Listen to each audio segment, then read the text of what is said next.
A osteoporose, gente, é a questão do enfraquecimento dos ossos que é motivado pela falta de alguns nutrientes. É possível prevenir? Acho que sim, né? Mas quem sofre com a doença sabe que a convivência é um pouco difícil. Existem algumas técnicas que podem ajudar no tratamento. Uma delas é a fisioterapia. E pra gente falar mais sobre isso, eu recebo a super fisioterapeuta Cris Gauer. Boa tarde, Cris, minha linda. Boa tarde, Patrícia. Tudo bem contigo? Tudo ótimo, e você? Tudo bem também, graças a Deus. Cris, primeiro explica então pra gente, osteoporose, enfraquecimento dos ossos, os exercícios não colocam em risco aí, já que o ossinho já tá fraquinho, digamos assim, tá mais frágil? Não, porque justamente o osso, ele, ao contrário, muitas pessoas pensam, ele é uma estrutura viva. Então, esse impacto, essa atividade, vai fazer com que ele produza mais essa estruturalmente, entendeu? No sentido de formar mais, a gente chama de trabéculos. Depois a Amandinha vai postar uma foto, aí eu mostro isso, que ele vai fazer com que o osso ganhe mais resistência. Entendi. Né? A atividade física direcionada, né? Entendi. Ah, tá. Isso é importante falar, né, gente? Não vai fazer. A pessoa tá com osteoporose, descandeia e fazer um monte de exercício físico sem orientação. Não é isso, não. Tem que ter ele focado. Inclusive, Amanda, já coloca lá para nós, diretor, a foto que a Cris falou, que ela consegue explicar melhor para vocês o que quer dizer cada estrutura dessa, né? E o que acontece também, né, Cris, em relação a isso. Exato. Então, o que a gente tem que tomar muito cuidado com a osteoporose? Ela é uma doença que ela é quietinha, ela é silenciosa. A gente não percebe ela. Às vezes a pessoa cai e depois que ela caiu, ela descobriu que ela tinha osteoporose. Por quê? Porque ela fez uma fratura. Aí ela vai para fazer um raio-x e no raio-x vai identificar, por exemplo, lá, ó. Esse exame, essa fotografia ali, ó, tá vendo as lacuninhas que eu falei lá, ó? Na primeira imagem, na imagem da esquerda, é um osso normal. Veja como ele é bem cheinho, tem os furinhos que fazem parte do osso, Sim. Mas ele está bem preenchido, né? Sim. Porque isso o nosso osso está em constante processamento disso tudo. Então são osteófitos, as células que ele produz para que aumente essa estrutura aí. E do lado, ele já está com a osteoporose instalada. Veja lá que tem um monte de buraquinhos maiores, ó. Eles estão se juntando? Não, vão abrindo espaço entre eles, olha lá. Ó. Você viu que meio que tivesse um buraquinho ali naquela imagem abaixo no pequenininho, Patrícia? Sim, lá, ó. É como se ele tivesse aberto, sabe? Nossa. Ele perde o contato entre eles e vai ficando espaços entre. Então o osso fica muito frágil. Mas isso acontece em quanto tempo? Por exemplo, anos ou daqui para ali? Então, é uma coisa muito pessoal, porque ele depende de vários fatores. Depende de alimentação, de estilo de vida, né? E de que grau, em que época que você descobriu, por exemplo, né? Porque normalmente, nas mulheres, a gente faz o exame de densitometria, que é o exame usado para identificar a osteoporose, a partir de 50, depois da menopausa, entre a menopausa, alguma coisa assim. Sim. Então, é tarde, né? Não é cedo. Porque a osteoporose, ela começa com um nome chamado osteopenia, que eu brinco que é a osteoporose bebê, que é o início da osteoporose. Que é quando ele começa a ter esse desgaste aí, né? Então, o melhor seria já detectar nessa fase, digamos Isso, assim. o ideal sim. Tá, e daí a fisioterapia a gente também sabe que mexe muito com a questão dos músculos, né? Essa parte da musculatura, dos músculos, interfere também nessa questão relacionada aos ossos? Interfere porque o músculo ajuda o osso a ganhar essa resistência.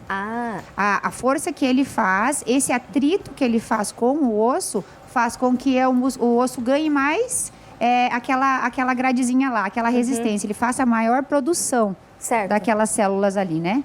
Esse impacto que todo mundo fala. As pessoas falam muito de fazer impacto, né? Então, exercícios que causem esse estímulo para que ele produza mais. E assim, na fisioterapia serão, por exemplo, exercícios focados. Como a gente já falou no começo, não dá para sair fazendo qualquer tipo de exercício, né, Cris? Não, exatamente. Até porque o paciente com osteoporose, normalmente, quando ele identifica, o médico já manda ele para que ele faça físio. Então, ele vai fazer a físio para ele ganhar resistência, alongamento. Normalmente, um paciente tem cifose, tem, por exemplo, osteoporose na coluna. Ele já vai apresentar uma coluna mais arqueadinha, entendeu? Na coluna, os dois lugares que a gente consegue ver os graus são, exatamente, é uma informação legal, é lá embaixo, no finalzinho da nossa lombar, no bumbum lá, e no osso do quadril, são os dois pontos de referência para ver como é que tá a nossa estrutura, né? Certo. E aí, vem para físio, a gente fortalece. Porque a gente consegue, dentro da físio, também fazer esse ganho de força, né? Porque, de qualquer forma, você está trabalhando o peso do próprio paciente. Sim. Trabalhando exercício, então está estimulando o osso a ganhar mais células ali, né? E realizando, por exemplo, certinhos exercícios na fisioterapia, a gente consegue retardar isso, reverter essa situação. O que acontece, Cris? Reverter não existe, não tem. O que acontece é que, assim, ó, por exemplo, um processo de osteoporose, a gente pode reduzir ele e trazer ele para osteopenia.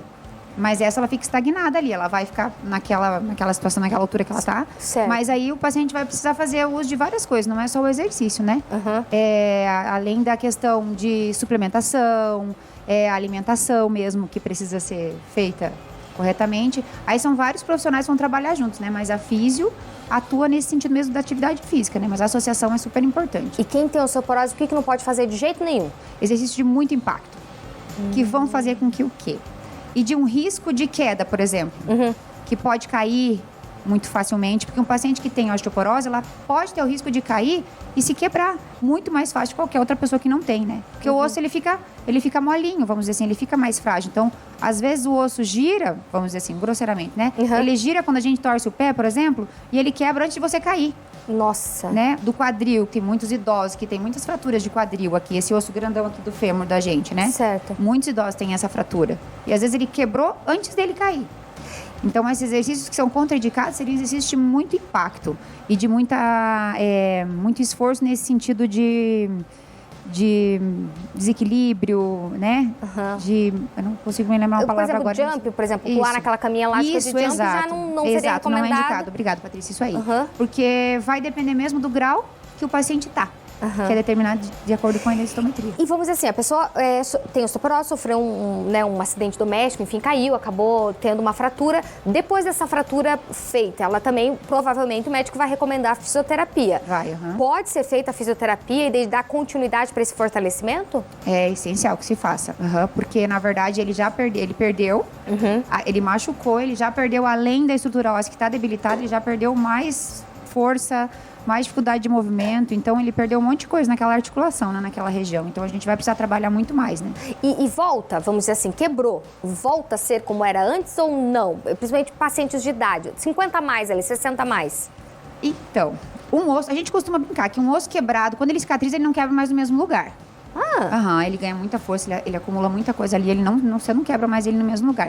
Porém, um paciente com osteoporose, a gente não pode dizer o mesmo. Por quê? Porque é muito sensível ali, dependendo do grau. Tanto é que tem paciente que não pode fazer atividade física. Tem paciente que nem está falando do pessoal de 65 para... Mas se nunca fez, não vai se quando descobrir a osteoporose que vai fazer, por exemplo. A não ser que vai fazer uma físio bem leve, né? Porque senão corre o risco realmente dele se machucar. Nossa, se não daí fizer com orientação também é mais complicado ainda, né? Entendi. Então... Hoje já se trabalha muito mais em trabalhar a atividade para que ele não caia, por exemplo, que ele não caia, que ele não evolua nesse sentido. Né? Todo mundo, em algum grau, vai ter osteoporose ou não? Tem alguma relação com genética? O pai e a mãe teve osteoporose, então eu tenho que me cuidar já desde cedo? Então, a gente falava que sim antigamente, Patrícia, mas hoje eu acho que nossos hábitos de vida estão mais relacionados, sabe? Imagino. Porque a gente está ingerindo muito pouco cálcio, muito pouca vitamina D, que o cálcio e a vitamina D agregados, os dois fazem com que o osso fique mais forte. E aí o impacto faz com que ele ganhe resistência. Então, a nossa atividade do dia a dia, a nossa alimentação está muito deficitária. Algumas pessoas conseguem fazer atividade física desde sempre. Sim. E isso é uma coisa boa, porque lá na frente ela pode não ter a osteoporose. Ou se ela tiver, ela vai ter uma resposta melhor. Né? Ou nem evolua, fica só na osteopenia, por exemplo. Entendi. Tem uma característica genética envolvida aí que pode piorar, né? Vamos dizer assim. Mas ainda mais, acho que a atividade a questão do organismo, de um para um. O organismo de cada um. Perfeito, Cris. Minha linda, muitíssimo obrigada pela presença aqui no Vitrine. Obrigada a você. Passa seu Instagram pro pessoal te seguir também. Eu sei que lá tem muita informação legal também. Obrigada, Patrícia. Físio Cris Gauer. Pra quem quiser me contatar lá, me manda direct que eu respondo, tá? Obrigada, gente.